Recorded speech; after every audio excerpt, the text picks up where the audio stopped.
Hi, it's Bumble. Welcome back to my channel. I haven't done a movie review recording it off this computer in a while. That's why the background's different. It doesn't have the name on top. So this movie, Palm Springs, it's on Hulu. My dad was actually the one that recommended it to me. He was like, oh, it's a comedy. It's with Andy Samberg. He ended up watching it multiple times. Or really just twice. But he usually doesn't rewatch things that often. So I thought, okay, that must mean it's pretty good. He didn't really tell me much about it. And I had meant to start it a while ago. And I spaced out. And then I finally watched it from start to finish over like 2 to 3 days or something. Because I was mostly just watching it while I ate lunch. It was really good. It was like actually a lot better than I expected. I like that it's kind of existential, but not so much where it gets confusing or hurts your brain or anything.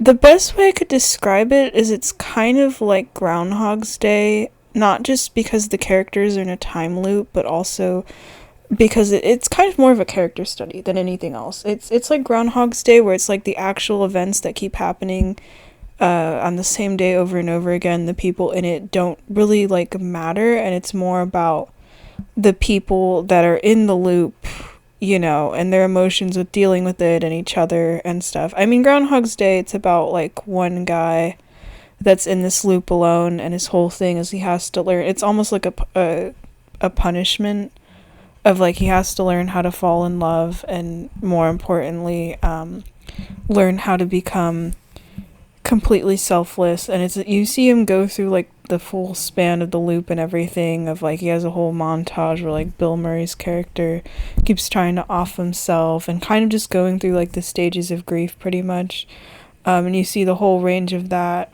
and also about him like learning to fall in love and care about the people about him. And not Groundhog's Day, Palm Springs, takes some of those elements, but like to a shorter degree. It's not really about the emotions they go through in the loop. They do have a process, or they try and like off themselves, or they smoke weed, or having the whole like anger and denial of it. The thing that separates this movie though is that it's about two people being in the loop instead of just one. And the interesting thing is, and what kind of makes those revelations of like, oh my gosh, we're in a time loop, let's try out all these things, kind of shorter, not really the focus of the movie, is because they're both the main characters. It's about Niles and because one of the characters has been in the loop for like a unspecified amount of time, presumably a long time, where he can't really remember anything, and the other person like just gets into the loop at like the beginning of the movie. So they're at very different points where they've already, between these people, kind of already tried like kind of going through the stages of grief a little bit, of going through this loop and figuring out what works and what doesn't work and whatever. So they kind of get to skip most through that, and where one of them has the perspective that like nothing matters and the other person is like desperately trying to get out of the loop. And I like how you'd think it would kind of be like Groundhog's Day, of like, oh, maybe they have to learn how to be selfless or better people, or maybe they have to fall in love with each other to break the loop. And nope, it turns out to entirely just be like a physics-based thing. But I think the one thing that bothered me was that we never really find out where this loop came from. It kind of just feels like an excuse of like, okay, they're in a time loop, but I would have liked to have some kind of hint of like, why are they in this? Why was it this one specific person who like found, because the whole thing is they find a cave, or there's a cave that has some kind of weird energy thing that like causes the loop and stuff, but it only works like if you go into the cave. Like, if no one goes in the cave, it's fine, then they're not in the loop and whatever. But if someone goes in there, they're trapped in this loop, and they can bring other people in, and then they can get trapped too, and it's like a whole thing. There's like a total of 3 characters that end up trapped in this time loop, and we don't really find out what's going on.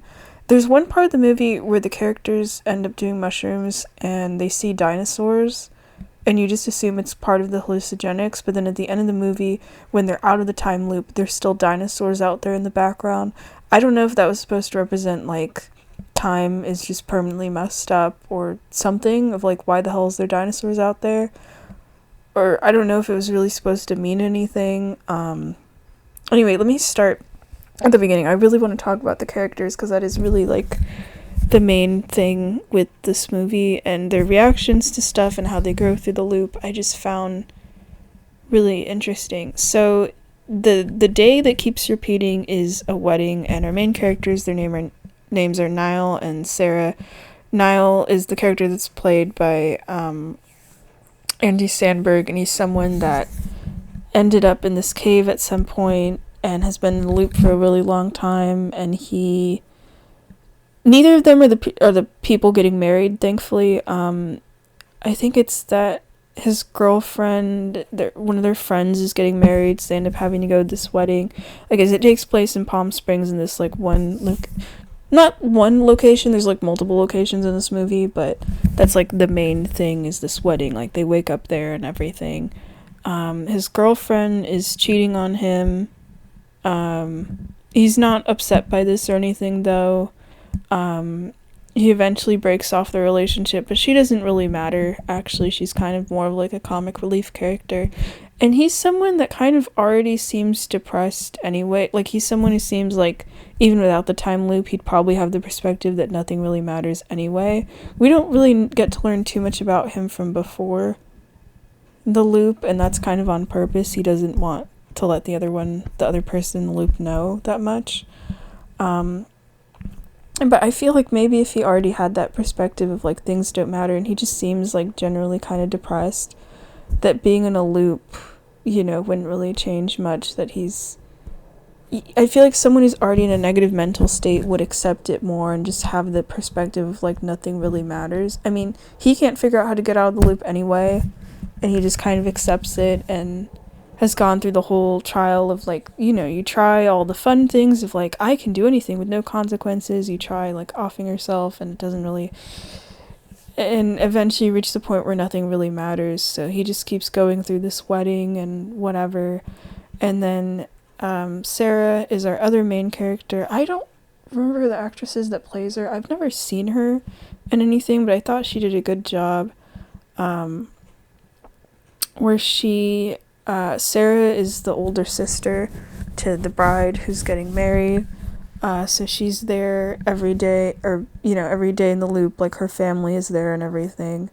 And her thing is that she seems to hate herself and is desperately trying to get out of this time loop. And part of the reason why, and we find out towards the end of the movie, is that she ended up sleeping with the groom the day before the wedding. And she feels guilty about that the whole movie and regrets it and everything. But she seems more well-adjusted than Miles as a whole, where she is constantly trying to get out of the loop, and then eventually does go through some of those stages of like kind of acting a bit crazy and reaching a point where it's like, yeah, you said nothing really matters or whatever. But it never really feels like she completely gives in and gives up. She ends up actually being the way to find out of the time loop. She ends up leaving Niles for a while, ends up studying quantum physics, and the way they get out is actually through blowing themselves up and blowing up the cave, and they don't know what can happen to either of them, and it ends up being like a part of the big climax of the movie. And then it turns out that they just go the next day and everything's fine. But I like that you don't really kind of know that, of like, will they be okay or not, or like the characters themselves don't know. And I think that's a big risk, where they could just die, from blowing themselves up, or they could get launched 20 years into the future or anything. I mean, they're lucky it works out, but the fact that they do take that risk, and that's one of my favorite parts of the movie, where they're not really sure what to do with each other, where Niles wants to stay in the loop. He's interesting as a character, where he at first, believes that nothing matters and doesn't try to get out of the loop, and it's whatever. And then slowly over the course of the movie, he ends up falling in love with Sarah and realizing things about himself, that he's very codependent, and he isn't just scared to leave the loop, it's that he doesn't want her to leave him. And eventually he gives this grand speech or whatever about not wanting to live without her, and that convinces him to go with her to blow up the cave and potentially never see each other again, because he likes the idea of like, oh, we could just stay in this time loop and we could be together. And Sarah does fall in love with him too. She seems to fall in love with him before he realizes his feelings, but then she notices, like, he thinks that nothing matters, and just the idea that they're trapped in a time loop, so even if they are in love with each other, that's the only other person you can pretty much talk to. If it was just you and one other human being trapped somewhere forever, even if it was in a time loop, you'd probably naturally gravitate towards each other because that's kind of all you have. So that's kind of her reasoning of, like, are we really lovers or anything? Is it just because I'm the only other person to talk to? But Niles eventually convinces her that he loves her, and she admits, like, she cares about him. She loves him too, and it ends up working out. But she, despite her feelings for him, wants to get out of the cave anyway. I mean, out of the time loop anyway, because she, wants to continue her life.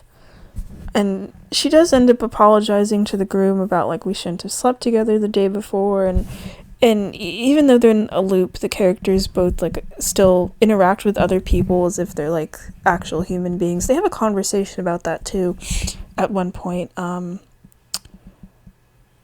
how we can't, even though our consequences, we don't have any consequences because everyone else in the loop forgets and such, we still have to do the right thing and not, like, go around killing people. And they still have the ability to feel pain too, so it's not like they're literally immune to everything. And there's something I haven't mentioned yet. There is one other person in the loop. His name is Roy. He's not as important as a character as Niles and Sarah, but I still think he's, like, an interesting way to have, like, another perspective. Because, like, Niles is someone where his life wasn't really that great. Sarah's kind of wasn't either. They both kind of weren't really in a good place. But the third character, his name is Roy, was in a good place, and that's why he ends up so upset. He's someone where he didn't even really get a choice in the loop. It was that he ends up becoming friends with Niles, and then Niles decides to take Roy into, being in the time loop and whatever. And then once Roy realizes he's stuck there forever, he gets super pissed, and he spends, like, not a good chunk of the movie, but, like, the beginning of it trying to kill Niles. And then eventually Sarah hits him with a car, and he has to die in the hospital. And then later Niles goes to see him. Like, you don't see Roy for much of the movie, and Roy reveals he's changed his mind about killing Niles and that it doesn't really matter anyway, and has kind of moved on, and eventually is just like, okay, don't even talk to me anymore. I think we need to stop seeing each other. Almost kind of like a romantic breakup.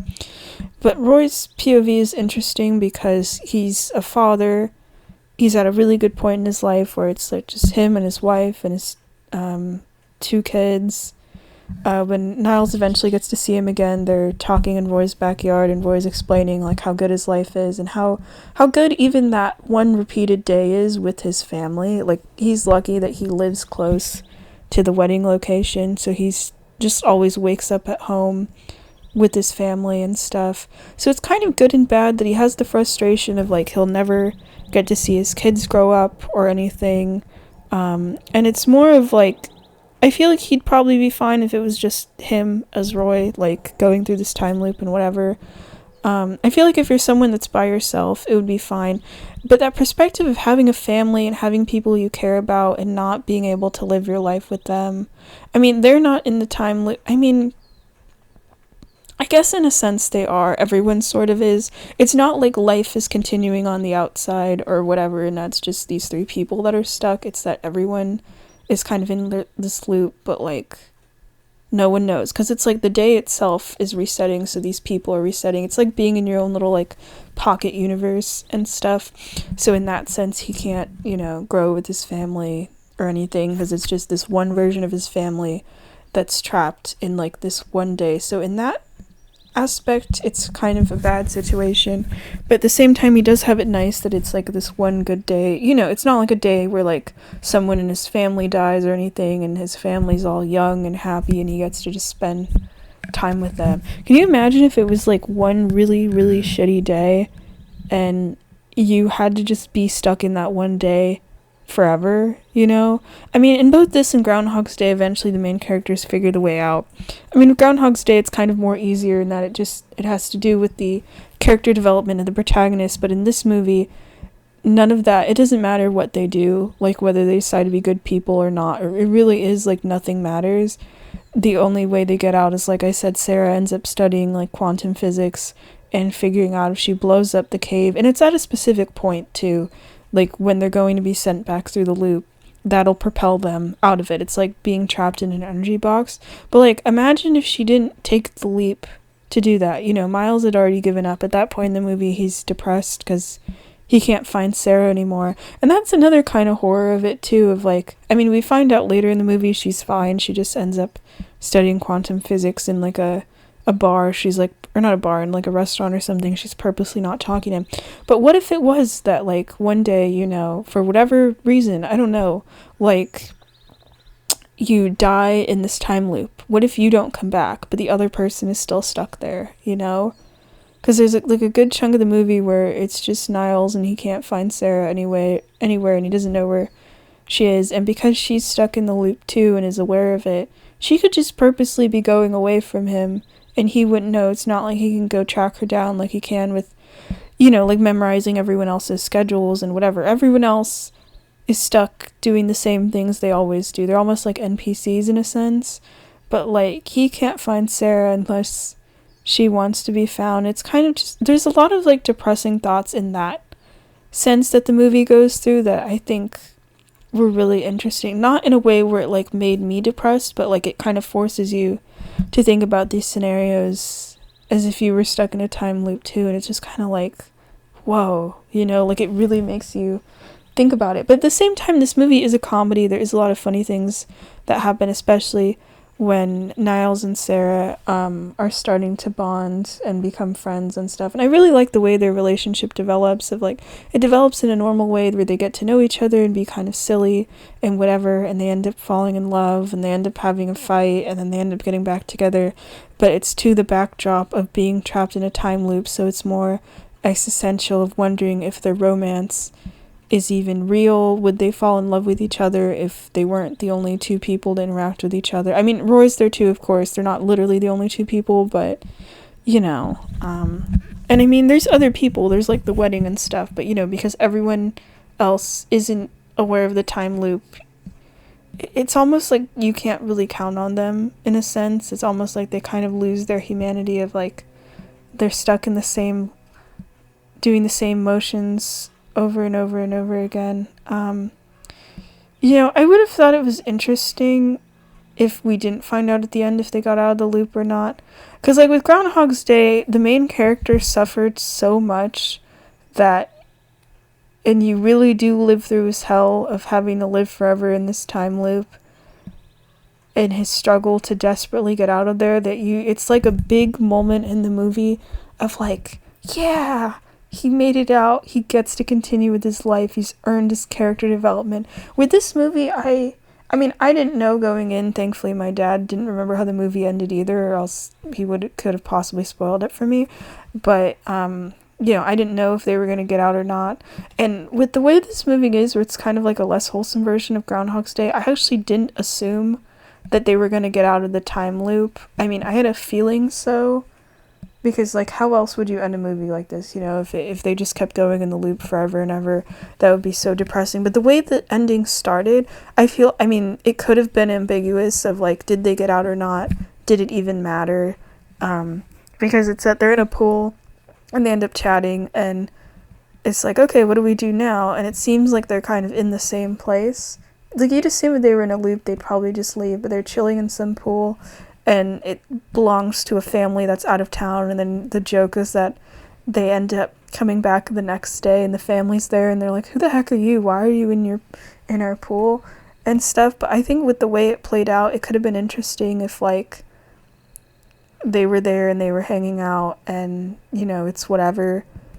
And not in a depressing way of, like, oh, they're possibly stuck in the loop forever, but just like I feel like with the speech Niles gives at the end to Sarah about, you know, I can't live without you, and it doesn't matter if we're stuck in this loop or not, you know, I feel like it could have been interesting if it ended and it didn't matter if they got out of the loop as long as they were still together. And just living out their lives or whatever. But it is nice, of course, that they got out. I just feel like it didn't hit as hard as like Groundhog's Day or something.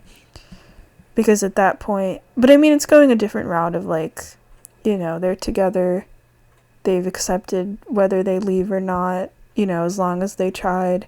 So it doesn't feel like you desperately want them to get out.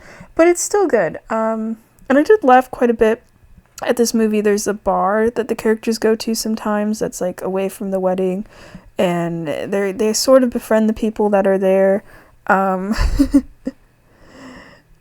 But not really. Or there's like this guy that Niles apparently befriends, this old guy who has like a shooting range, and towards the end of the movie when he's trying to find Sarah because she's gonna blow up the cave, he goes to talk to the guy and convinces him that he's his son because he knows things from previous parts of the loop that you wouldn't normally tell anyone else.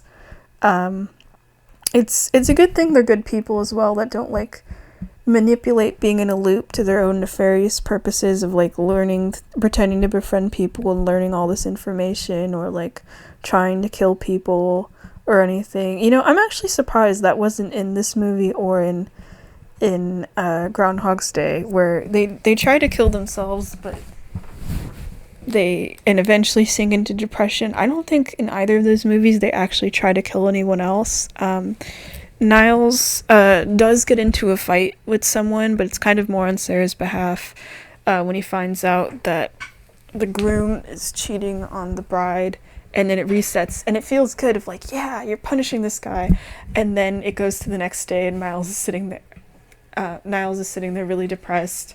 Oh yeah, and they're constantly drinking in this movie too. I find that interesting. Like, I swear it could have been a beer commercial with the amount of times they're in this movie and they crack open a cold one, even though I don't think I could see what the label on the can was a lot of the time. I'm glad it wasn't a popular brand. It wasn't like oh my gosh, we get it, you're being paid to make this movie by this company or whatever, but I do find that kind of funny. I mean, in that sense, they don't have the consequences of like, I mean, they do get drunk, but it's not like you're destroying your liver if your liver gets like reset back to normal or anything. They do mushrooms one time, like I mentioned. I'm surprised they didn't do that more often, but I guess that probably would have just made things worse. I'm still wondering about the dinosaurs, though, if that meant anything at the end, or that was just like a funny thing in the background, because they're those like long-necked dinosaurs. We see them just wandering around. No one else mentions anything about dinosaurs except the one time the main characters are like hallucinating stuff. So, yeah. Can you just hold on a second? Okay, I'm ready to continue now. Sorry, I just needed to take a quick break because I couldn't really focus for a minute.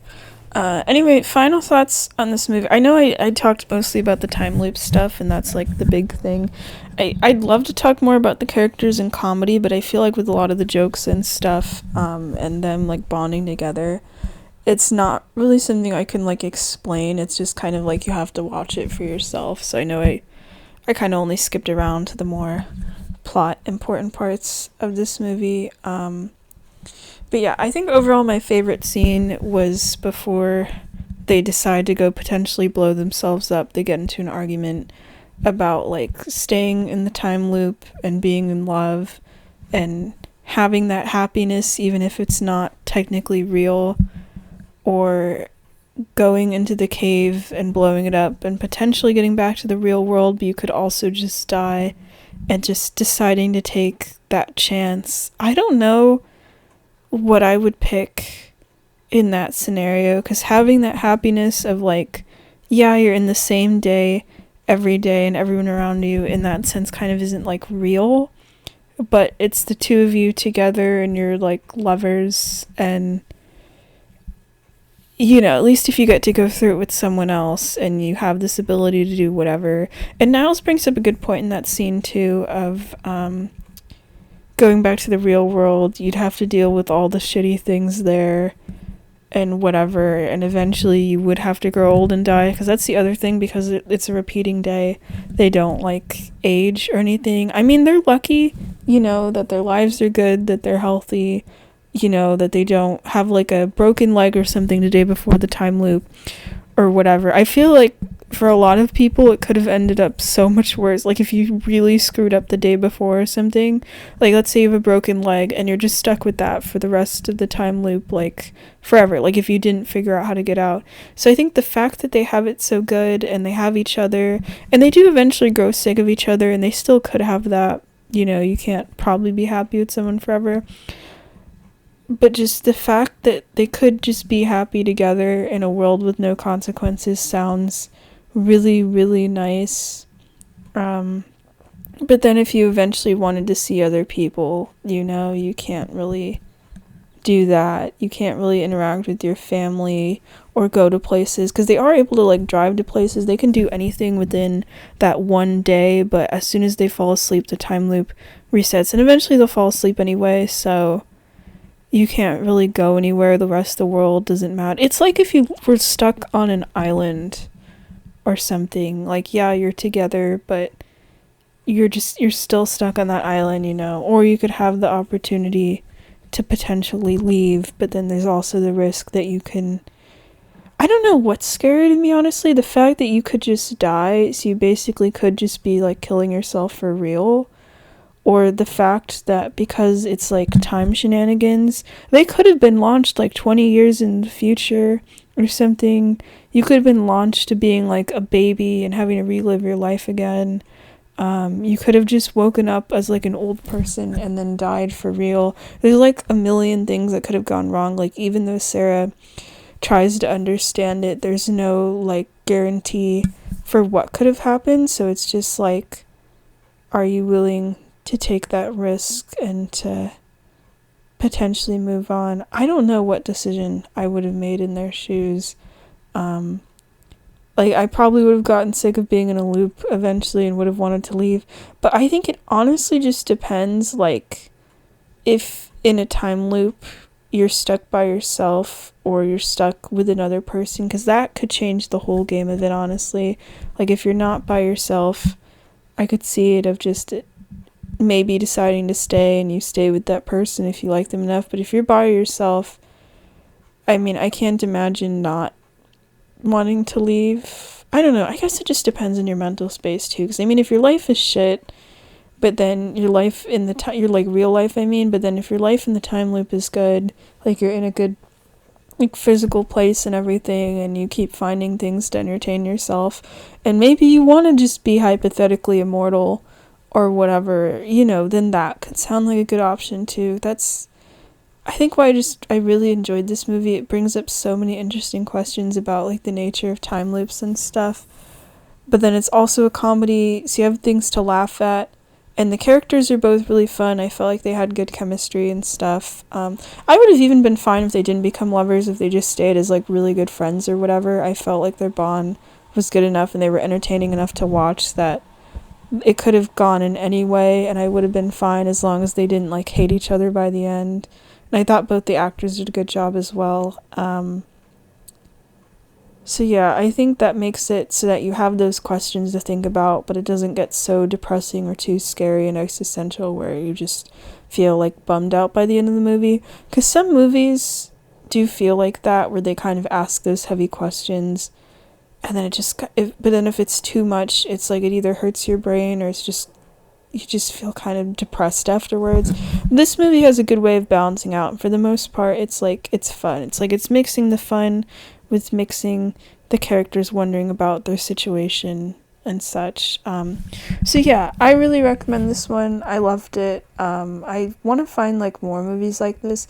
It kind of almost reminded me of a movie I watched recently. I also had made a review of, called Love Me, where it was another movie where it was two people and they were, in a sense, trapped in a world that wasn't real. It wasn't a time loop, but it was that they had an infinite amount of time, essentially, and it was more of, like, a character study kind of movie where it's just these two people and getting to know each other and getting to know themselves. But the difference was that they were robots that didn't really know anything about humanity, and it was more of them discovering themselves and what it means to be, like, a sentient being, rather than, like, this one is, like, two normal humans that already, you know, have their own life and life experiences, and it's about them learning to be with each other. But these kind of movies where it's, like, it's two people and they're stuck together, and the time they have together doesn't really matter.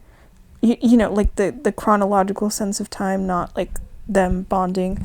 And their location and the other characters, if there even is any, doesn't matter. If it's just being these two characters, and it's like, how do they interact with whatever they're in, I think is interesting to watch, as long as it's sort of done right, and if the characters are like acted well enough, I think it can be really interesting to watch. I don't know if there's other stuff like this, because I've seen Groundhog's Day, as I mentioned. I don't know if I ever want to rewatch that one again, because Groundhog Day is good, and it has moments that are funny, but it also gets kind of too depressing of, like, watching Bill Murray's character just go off the deep end, in terms of his mental health with this movie. It's it's a movie that feels very heavy. I've heard that another time loop movie is Age of Tomorrow. Or, no, not Age of Tomorrow. Edge of Tomorrow. I was just reading about it, actually. But that one is about, like, it takes place during a war. The main character is a soldier. I feel like that doesn't really interest me as much. I feel like this time loop concept interests me more. Where if it's just, like, ordinary people doing ordinary things, it's just, like, your average Joe that's trapped in this loop. Not that I specifically need ones where it's specifically a time loop, but, this kind of concept of people kind of forced together, I always find this interesting, or if it's like a whole group of people and or like just a smaller cast and them forced to interact, or it kind of reminds me in that sense of there's a musical movie called The End that I'd watched. It felt kind of long, though. I didn't really get into it as much as I thought, but it kind of has that similar vibe. I don't think I made a review of that one, though, but I think it's also potentially in Hulu or HBO Max or something. I recommend that one as well.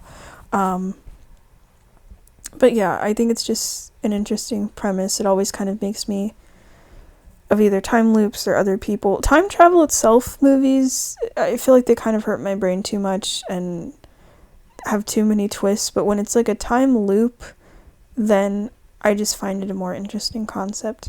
But yeah, that's my thoughts on Palm Springs. I enjoyed it a lot. I think it's like a Hulu exclusive. I'm not completely sure.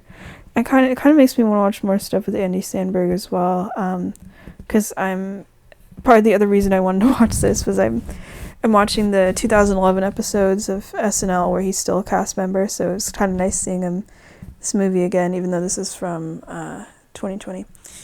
But yeah, that's pretty much it. I don't know what I'm gonna watch next. I have like other things in my Hulu list. I have a Batman show I need to start. I'm like trying to decide, like, am I finally ready to start another TV show, or do I want to keep watching movies? I have one called We're the Morgans. I think Hugh Grant's in it, where it's about some couple and they end up witnessing a murder and they're forced to like stay together or something. If that it turns out good, if I like it enough, maybe I'll talk about it, because that's the thing with my reviews. It's like I have to like a movie enough, or sometimes I hate the movie, but if there's enough where I feel like a lot of emotion towards it and I have things that I want to talk about or opinions on it, then that's usually what gets me to make these. It kind of helps me figure out my thoughts, and sometimes, like with this one, it's like I enjoyed a movie so much that I just want to blab about it anyway. But yeah, that's Palm Springs. Pretty good. I recommend it. It's funny. It doesn't get too existential with its like time loop shenanigans and stuff. But yeah, see you next time.